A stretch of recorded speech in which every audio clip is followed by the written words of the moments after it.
wait while the leaders take action, but the leader takes action. And the third is the law of integrity, which is really important. And the fourth law is the law of responsibility. Is leaders accept responsibility. They don't blame other people. They don't make excuses. They just accept responsibility.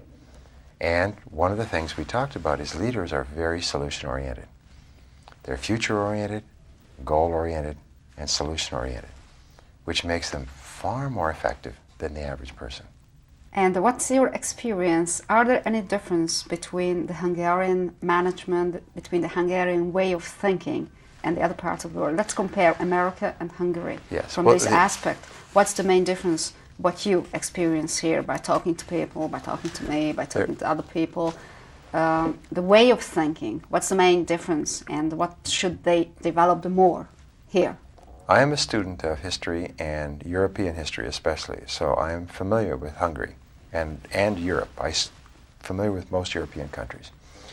The problem with Hungary and also Poland and far worse Romania, and the same problem in the Czech Republic and Slovakia, is the entitlement mentality, the idea that the government should take care of me, that I am not responsible, is the greatest danger of all. Because it never was true. But they used it in order to control the population. Now we realize that you look at Russia, where they had it for 70 years. No one has anything, because it never was true. So the most important mind shift that we can make in Hungary is to begin seeing ourselves as responsible, as in charge of our own lives. Realize that everything that happens to us will be because of us. That the government will not do it for us. Nobody will help us. It's up to us. And what that Nobody will help us, yeah. No. Everybody feels so these days. Yes, Nobody will help us, yeah. Now, the difference between Americans and people in other countries is that Americans are more optimistic than people, especially people who have lived under communism for so long. Because the very first thing that goes under communism is optimism and happiness. People are no longer cheerful. Because they don't think about the future anymore, because they can't control their future.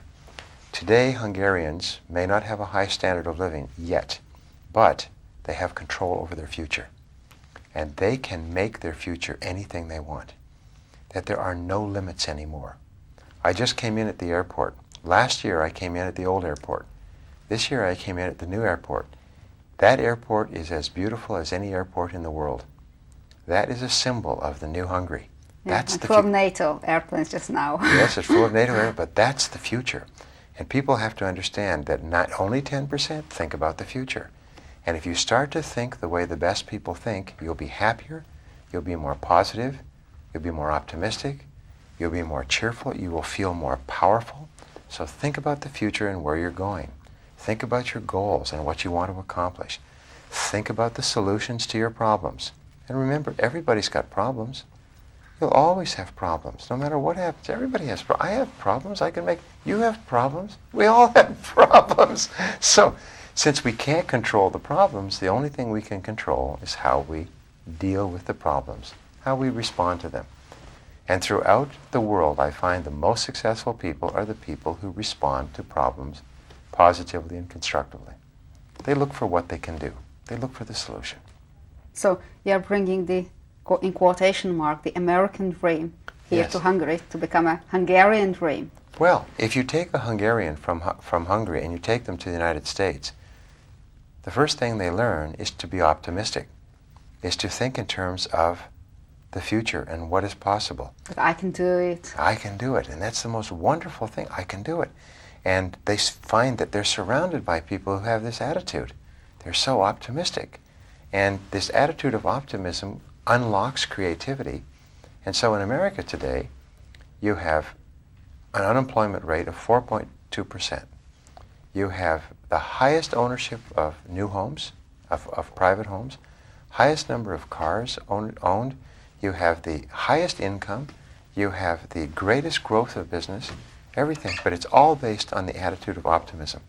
And if we can bring that to Hungary, so that one person at a time, it's not going to be a national thing, it's going to be one person at a time. If one person at a time can start thinking about what they want and start thinking creatively about how to get it, and then work on it every day. And start a little earlier, and work a little harder, and stay a little later, and commit to becoming really excellent at what you do. If one person at a time will do that, then that person will become a role model. That person becomes a leader. You see, the leader is the person who goes ahead, who goes first. And the person who leads in Hungary is the optimist who has goals, who's working to become better every day. And that person is going to have a wonderful life. My last question, what is your goal for the, you said that you are setting up goals for 3 and 5 years ahead. Yes. What is your goal now? My goal, it's interesting, I thought about it on the airplane on the way over here. And my goal is to help the greatest number of people possible in the world to take these ideas and use them to achieve more of the things they want faster than they ever could without these ideas. Thank you very much and wish you success. Thank you. Thanks.